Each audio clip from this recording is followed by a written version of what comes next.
Hello, good morning everyone. So we are starting with our next topic on NMR spectroscopy. In our previous videos or slides, I had shown you that what is the principle of NMR spectroscopy. In the next one, we try to explain you how many types of protons are there in a molecule, and because depending upon the number of types of protons we get the number of signals. So जितने हमारे पास जितनी type के protons होंगे उतने ही signals आएंगे. For example अगर हम बात करें इथेनॉल की CH3CH2OH, तो हमारे पास 3 तरह के प्रोटॉन है तो 3 सिग्नल्स आएंगे. बात करें CH3CH2Cl की 2 तरह के प्रोटॉन हैं तो 2 सिग्नल आएंगे. तो अपनी लास्ट वीडियो में हमने डिस्कस किया about types of protons and the number of signals that we get in the spectrum of a molecule. Now in this particular video we'll be talking about the position of signals. मतलब position of signals हमारे लिए कैसे helpful है. हमें ये तो पता चला कि बहुत तरह के प्रोटॉन्स हैं हमारे पास, लेकिन उनकी नेचर क्या है, उनका एनवायरनमेंट क्या है, that is decided by the position of signal. तो पोजीशन ऑफ सिग्नल से हमें पता चलेगा काइंड ऑफ प्रोटॉन्स का. नंबर ऑफ प्रोटॉन्स का पहले पता चला, अब टाइप्स या काइंड ऑफ प्रोटॉन्स का पता चलेगा हमें by the position of signals. So I am sharing with you my slides and you will understand it better. See, position of signal is actually governed by the environment on the nucleus. We know कि nucleus is not bare. वो खाली तो नहीं होता. It's always surrounded by some other atoms. So, and the bonds are always present in the molecule. So, bond is always made by the electrons. A single bond is formed by 2 electrons, 2 sigma. Pi bond is formed by 1 sigma and 1 pi bond. तो इस तरह से because proton is not bare, it is always surrounded by electrons. So number of signals in NMR spectrum that denote the different types of proton present in a molecule, and position of signal denote कि what kind of proton they are, that is about their environment. Now, in presence of external magnetic field, when nucleus is circulating, spinning about in its axis, simultaneously the surrounding electrons are also circulating. अगर nucleus circulate कर रहा है तो electrons भी circulate करते हैं. अगर nucleus ने मैग्नेटिक फील्ड प्रोड्यूस किया है तो इलेक्ट्रॉन्स भी मैग्नेटिक फील्ड प्रोड्यूस करेंगे. Right? So the circulating electrons produce secondary magnetic field, and that is also known as induced magnetic field. Now, the sigma electrons being negatively charged, electrons are negatively charged and proton is positively charged. So the magnetic field produced by electron is in the opposite direction to that produced by the proton. अगर हमने external magnetic field upward direction में लगाया है और हमारे protons का field भी इसी डायरेक्शन में प्रोड्यूस हुआ है, तो सिग्मा इलेक्ट्रॉन्स जो फील्ड प्रोड्यूस करेंगे that will be produce in the downward direction, opposite direction. अब इस चीज का मतलब क्या हुआ कि हमने कुछ अप्लाई किया है फील्ड, और अगर तो वो उतना फील्ड डायरेक्टली न्यूक्लियस तक पहुंचता है तो प्रोटॉन्स उसको एब्जॉर्ब करते हैं और एक्साइट हो जाते हैं, फ्लिपिंग हो जाती है, और तभी सिग्नल आएगा जो हमने अपने फर्स्ट वीडियो में तुम्हें समझाया प्रिंसिपल में. लेकिन अब क्या हो रहा है कि इलेक्ट्रॉन्स उस फील्ड को अपोज कर रहे हैं. So what we need to do is कि हमें अप्लाइड फील्ड थोड़ा बढ़ाना पड़ेगा, कि जितना इलेक्ट्रॉन कैंसल आउट कर रहे हैं उतना हम इनिशियली ही बढ़ा के अप्लाइड फील्ड लगाएं. So the net effective field जो अब प्रोटॉन तक पहुंचेगा वो कितना होगा जितना रिक्वायर्ड है फ्लिपिंग के लिए. Right? Understand that? So what I mean to say is कि when circulating electrons produce induced magnetic field which is in opposite direction to the field produced by the proton और to the external field, उसके अपोजिट डायरेक्शन में है, तो हम ऐसे प्रोटॉन्स को क्या बोलेंगे कि वो प्रोटॉन्स शील्ड हो गए. इलेक्ट्रॉन्स ने उनको शील्ड कर लिया है और हमें कुछ एक्स्ट्रा अप्लाइड फील्ड लगाना पड़ेगा। और ऐसे शील्डेड प्रोटॉन्स को we say that they absorb up field, क्योंकि नॉर्मल फील्ड से ज्यादा पोजीशन पे वो एब्जॉर्ब करेंगे, we say that they are now absorbing up field. तो एक चीज क्या याद रखोगे कि सिग्मा इलेक्ट्रॉन्स शील्ड करते हैं और उसकी वजह से प्रोटॉन्स ज्यादा फील्ड पे एब्जॉर्ब करेंगे एंड उनको हम शील्डेड प्रोटॉन्स बोलते हैं। तो shielded protons always absorb up field, right.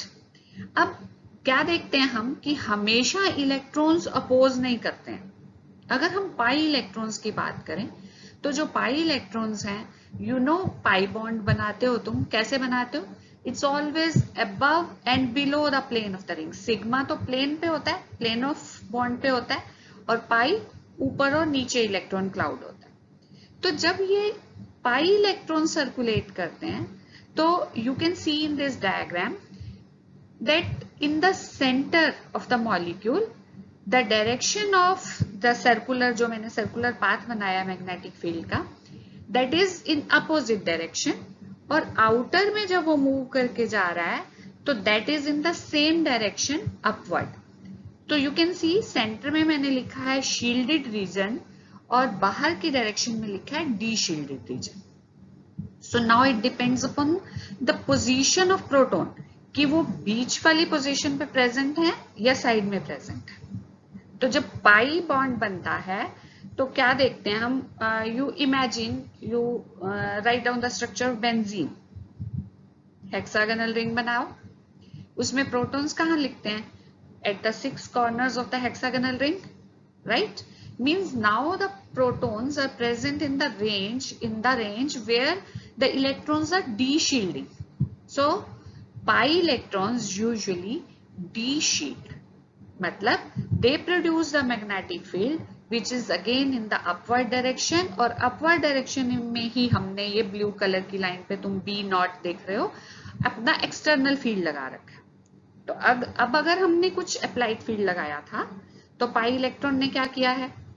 उस फील्ड को बढ़ा दिया, क्योंकि उन्होंने जो इंड्यूस किया मैग्नेटिक फील्ड वो उसी डायरेक्शन में है जिसमें हमारा एक्सटर्नल मैग्नेटिक फील्ड था। तो अब प्रोटॉन के पास ज्यादा फील्ड पहुंच रहा है, लेकिन एब्जॉर्प्शन के लिए उसे जो फील्ड चाहिए वो तो फिक्स चाहिए, जो हमने अपनी पहली स्लाइड में बताया था कि nu is equal to gamma H nought upon 2 pi, that is fixed at a particular frequency, field is also fixed. तो अब हमें एक्सटर्नल फील्ड, अप्लाइड फील्ड को थोड़ा कम कर देना चाहिए, क्योंकि जो इलेक्ट्रॉन्स हैं वो कुछ शील्ड प्रोवाइड करा रहे हैं, वो कुछ फील्ड प्रोवाइड करा रहे हैं प्रोटॉन्स को, राइट। तो ऐसे प्रोटॉन्स को which are surrounded by now pi electrons हम क्या बोलेंगे? Deshielded protons. और डी-शील्डेड प्रोटॉन्स कहाँ एब्सॉर्ब करेंगे? कम फील्ड पे एब्सॉर्ब करेंगे, और ऐसे प्रोटॉन्स को हम क्या बोलेंगे?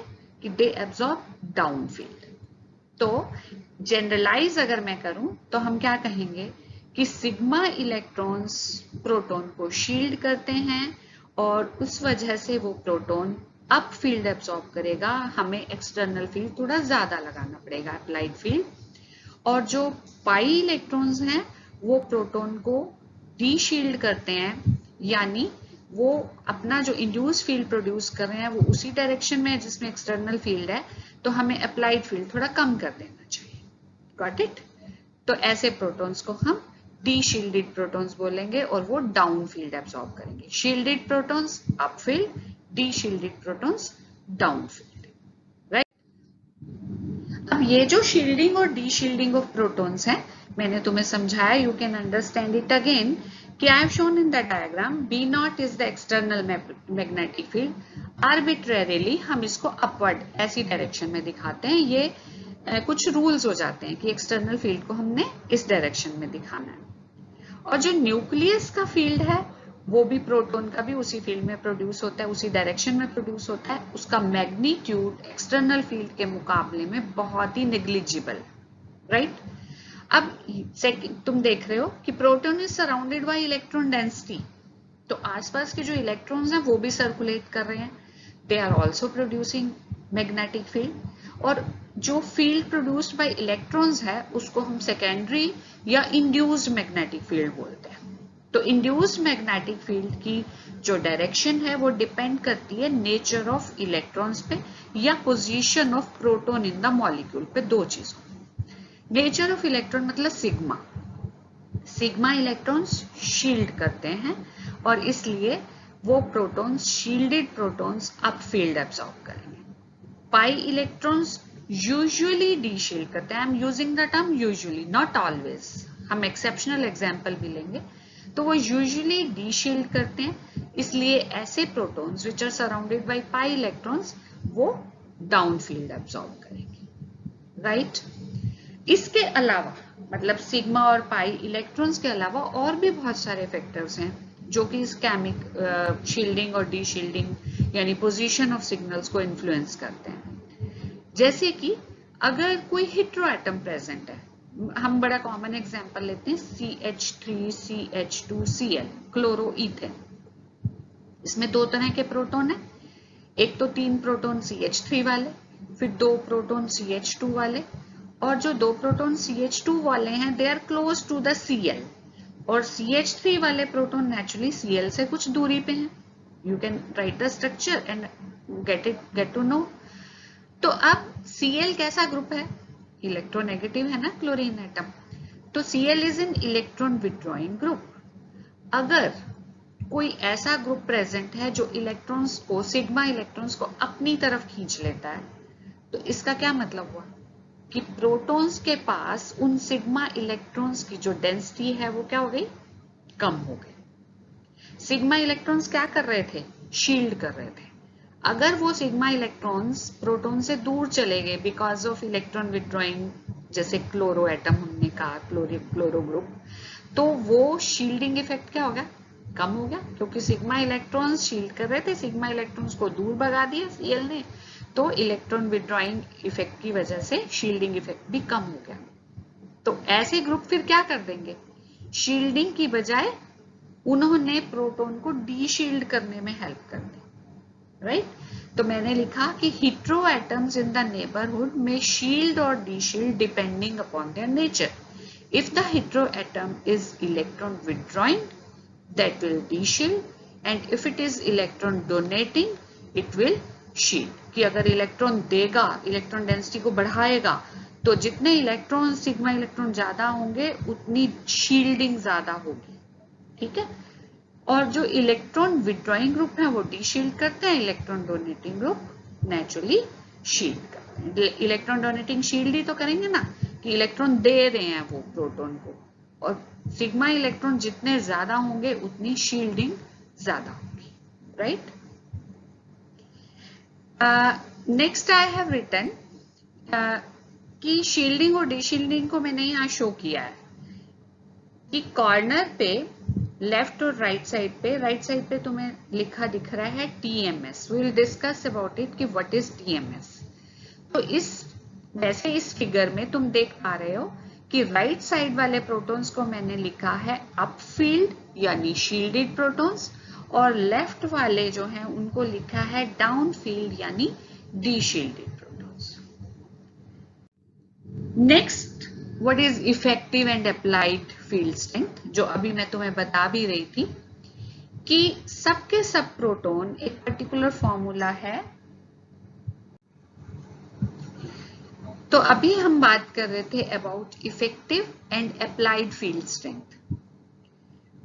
इफेक्टिव फील्ड स्ट्रेंथ हर प्रोटॉन को एक्साइट होने के लिए, फ्लिप करने के लिए फिक्स चाहिए, और वो फॉर्मूला क्या होता है? बार बार मैं रिपीट करती हूँ, nu is equal to gamma H0 upon 2 H0 या B0 एक ही बात है। H0 या B0 दैट मीन्स जो हम बाहर से फील्ड लगा रहे हैं उसकी बात कर रहे हैं। तो अगर फ्रीक्वेंसी फिक्स कर दी, जैसे कि मान लो मैंने 60 मेगाहर्ट्ज का इंस्ट्रूमेंट हम यूज कर रहे हैं, तो अगर फ्रीक्वेंसी 60 मेगाहर्ट्ज फिक्स कर दी तो जो उसके कॉरेस्पॉन्डिंग H0 आता है वो भी फिक्स होता है, and that is 14,092 Gauss, right. ऐसे ही अगर मैं 90 मेगाहर्ट्ज फ्रीक्वेंसी फिक्स कर देती हूँ तो उसके कॉरेस्पॉन्डिंग H0 भी फिक्स हो जाएगा। तो जो प्रोटॉन है, अगर 60 मेगाहर्ट्ज का मैं अपरेटस यूज कर रही हूँ, इंस्ट्रूमेंट यूज कर रही हूँ, तो प्रोटॉन को तो हमेशा कहाँ पे एब्जॉर्ब करना चाहिए, कहाँ पे, किस फील्ड स्ट्रेंथ पे एब्जॉर्ब करना चाहिए, 14092 गॉस पे, राइट। तो अगर सारे प्रोटॉन एक ही फील्ड पे एब्जॉर्ब करें तो वो तो सारे सेम ही हो गए। लेकिन अब तक हम तुम्हें बता चुके हैं कि सब प्रोटॉन सेम नहीं होते, उनका एनवायरनमेंट अलग अलग है, टाइप्स ऑफ प्रोटॉन्स अलग अलग हैं, इसलिए उनकी एनवायरनमेंट अलग है तो उनकी पोजीशन भी अलग अलग है, राइट। तो इफेक्टिव फील्ड स्ट्रेंथ तो सबको सेम चाहिए, लेकिन अप्लाइड फील्ड हमें अलग अलग लगाना पड़ रहा है। जैसा मैंने अभी बताया कि अगर आसपास के सराउंडिंग इलेक्ट्रॉन्स या सराउंडिंग ग्रुप प्रोटॉन को शील्ड कर रहे हैं तो हमें ज्यादा फील्ड लगाना पड़ता है, अप्लाइड फील्ड, और अगर डी शील्ड कर रहे हैं तो हमें कम अप्लाइड फील्ड लगाना पड़ता है। तो all the proton absorb at same effective field strength I have written, but they require different applied field strength, and that depends upon environment of different sets of protons. If proton is surrounded by sigma electrons or electron donating groups, it requires more applied field strength. ऐसे proton को हम बोलते हैं shielded proton, and they absorb up field. If proton is surrounded by pi electrons or electron withdrawing groups, it requires less applied field strength, और ऐसे protons को हम बोलते हैं they absorb down field and they are said to be D shield. So I have repeatedly tried to explain you what is the meaning of shielding and D shielding. You can again learn from this diagram कि B0 is the applied field और shielding nucleus कौन सा होगा, विच feels smaller resultant field, और इसलिए उस मतलब वो फील कम कर रहा है, उस तक पहुंच कम रहा है, लेकिन चाहिए तो फिक्स ही, तो उतना फिक्स अमाउंट पहुंचे तो हमें बाहर से ज्यादा फील्ड लगाना पड़ेगा, तो लार्जर फील्ड लगाना पड़ेगा शील्डेड न्यूक्लियस पे। और डी शील्डेड में D shielded fields larger resultant field, उस तक ज्यादा फील्ड पहुंच रहा है, इसलिए हमें बाहर से कम फील्ड देना पड़ेगा, राइट। अब एक टर्म मैंने यूज की है chemical shift. Actually position of signal, that is a layman term कि भी पोजीशन कहाँ है सिग्नल की, लेफ्ट पे है, राइट पे है। अगर इसी को हम कोई साइंटिफिक टर्म दें तो scientific term used to show the position of signals is chemical shift. तो how can we define chemical shift? Chemical shift is shift in position of signals resulting due to shielding and deshielding of proton. Shielding और deshielding से हमने कहा हमें applied field ज्यादा या कम लगाना पड़ता है, मतलब पोजीशन की सिग्नल अगर पहले यहां थी, ज्यादा लगाना पड़ा फील्ड, वो शील्ड हो गया, शील्ड हो गया तो वो राइट को शिफ्ट हुआ है, और अगर डी शील्ड हुआ तो वो लेफ्ट को शिफ्ट हुआ है, राइट। मेरे हाथ की डायरेक्शन तुम्हें अपोजिट लग रही होगी, लेकिन यू कैन अंडरस्टैंड, अभी हम नेक्स्ट स्लाइड में तुम्हें पीछे वाली स्लाइड से दोबारा समझाएंगे कि केमिकल शिफ्ट को तुम कैसे समझ सकते हो। Shift in position of signal due to shielding and deshielding of protons, और शील्डिंग और डी शील्डिंग क्यों हो रही है? By circulation of electron, right. अब ये जो शील्डिंग और डी शील्डिंग इलेक्ट्रॉन्स की वजह से हो रही है, एक्चुअली इसका मैग्नीट्यूड बहुत थोड़ा होता है। जैसा मैंने लिखा कि अगर हम 1 बिलियन हर्ट्ज मतलब 10⁸ हर्ट्ज की रेंज का एक्सटर्नल फील्ड अगर हम लगा रहे हैं, तो ये जो इंड्यूस फील्ड प्रोड्यूस हुआ है due to shielding and deshielding, ये सिर्फ 1 हर्ट्ज के लगभग है। और इनफैक्ट 10⁸ अप्लाइड फील्ड अगर हम टोटल ले रहे हैं, तो जो जितने भी ऑर्गेनिक मॉलिक्यूल्स तुम पढ़ोगे, कोई भी, you can consider some acid, some aldehyde, some alcohol, some halo molecules, bromo compounds, सबके सब aldehydes, ketones, सबके सब की जो रेंज है, शिफ्ट ऑफ पोजीशन है, वो लगभग 700 हर्ट्ज में चली जाती है। You understand? 700 हर्ट्ज और बिलियन हर्ट्ज में मतलब कितना डिफरेंस है। तो shift in position is very small, but still that very small shift in position is significant to the organic chemist, और उसी बेस पे ही हम जो काइंड ऑफ प्रोटोन है उसको एनालाइज करते हैं कि ये पर्टिकुलर प्रोटोन एल्डिहाइडिक प्रोटोन है, या कि ये पर्टिकुलर प्रोटोन कीटोनिक प्रोटोन है, या वो प्रोटोन एसिडिक नेचर का प्रोटोन है। यही एनएमआर की ब्यूटी है। एनएमआर से हम समझते हैं टाइप ऑफ प्रोटोन को, कि प्रोटोन की एग्जैक्ट हमें नेचर पता चल जाती है कि ये सिंपल एल्काइल प्रोटोन है, ये एरोमेटिक प्रोटोन है, ये एसिडिक नेचर वाला प्रोटोन है, या एल्डिहाइडिक नेचर वाला प्रोटोन है। तो पोजीशन ऑफ सिग्नल से ही हमें उनकी नेचर का पता चलता है, और उससे तुम आसानी से बता सकते हो कि जो कंपाउंड है हमारा उसकी क्या स्ट्रक्चर होगी।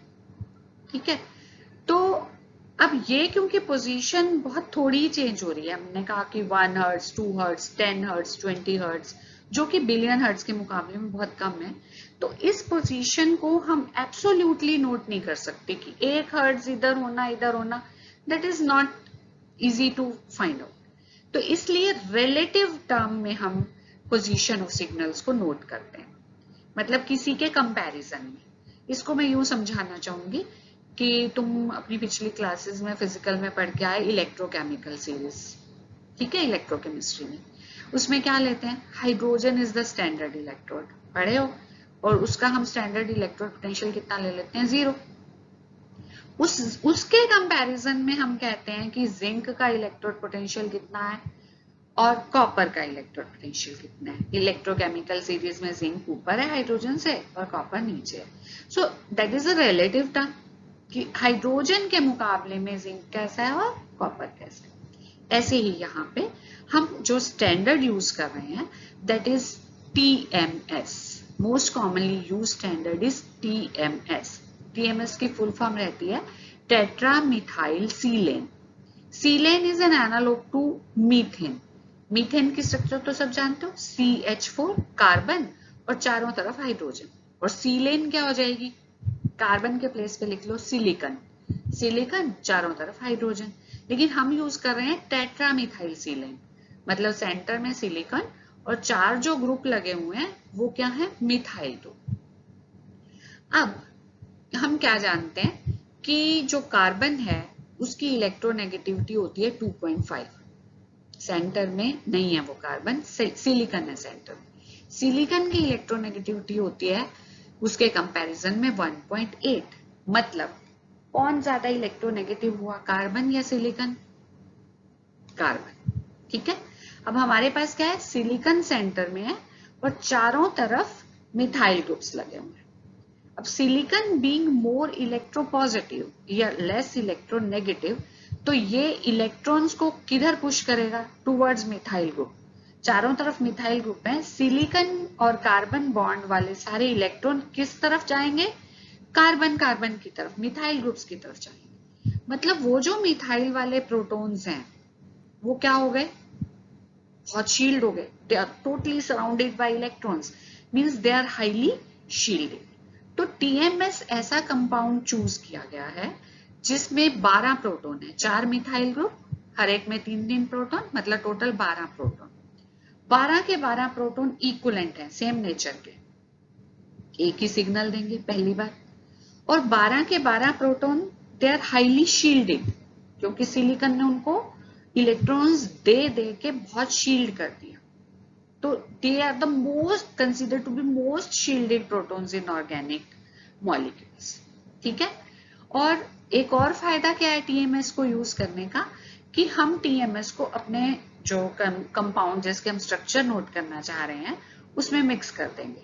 तो मिक्स जब कर देंगे तो मिक्सिंग कंपाउंड ऐसा होना चाहिए जो मिक्सिबल हो, ऐसा नहीं कि अलग थलग पड़ा। दूसरा, वो बहुत वोलेटाइल है। जब हमने स्पेक्ट्रम कर लिया रन, उसके बाद TMS को रूम टेम्परेचर पे कंपाउंड को TMS मिक्सचर को लाएंगे, TMS उड़ जाएगा बिकॉज इट्स वोलेटाइल। तो हमारा कंपाउंड प्योर का प्योर रहा, TMS गायब हो गया। तो बहुत सारे फायदे हैं TMS को यूज करने के। This is one question which is asked in the exam also कि what is the reference compound that is used to run NMR spectrum, so that is TMS, tetramethylsilane. Why it is used? Next question. Because it's volatile, because it's miscible, then it has 12 equivalent protons, so we will get a strong signal. जितने number of protons ज्यादा होंगे उतना intensity of signal ज्यादा होगी, तो हमें clear दिखेगा कि ये हमारे reference compound का signal है, जो जिस compound का हम spectrum run कर रहे हैं उसका नहीं है, ठीक है, so we can distinguish it. और चौथी चीज, जैसा मैंने बताया कि ये 12 के 12 proton they are highly shielded, तो वो एक कॉर्नर पे आ जाएंगे सारे, और आर्बिट्रेरीली, जैसा मैं कह रही हूँ, टीएमएस का सिग्नल हम राइट साइड पे लेते हैं और उसको हम 0 वैल्यू दे देते हैं. जैसे हमने रेफरेंस के लिए तुम्हें बताया कि हाइड्रोजन का इलेक्ट्रॉन पोटेंशियल हम 0 ले लेते थे, ऐसे ही टीएमएस के सिग्नल की जो पोजीशन है उसको हमने स्केल पे 0 नंबर दे दिया. अब उसके कंपैरिजन में ऑर्गेनिक केमिस्ट्री के जितने भी कंपाउंड्स हैं सबके सब टीएमएस के कंपैरिजन में डी शील्डेड होंगे. टीएमएस इज मोस्ट शील्डेड और बाकी के सारे उससे डी शील्डेड होंगे, राइट.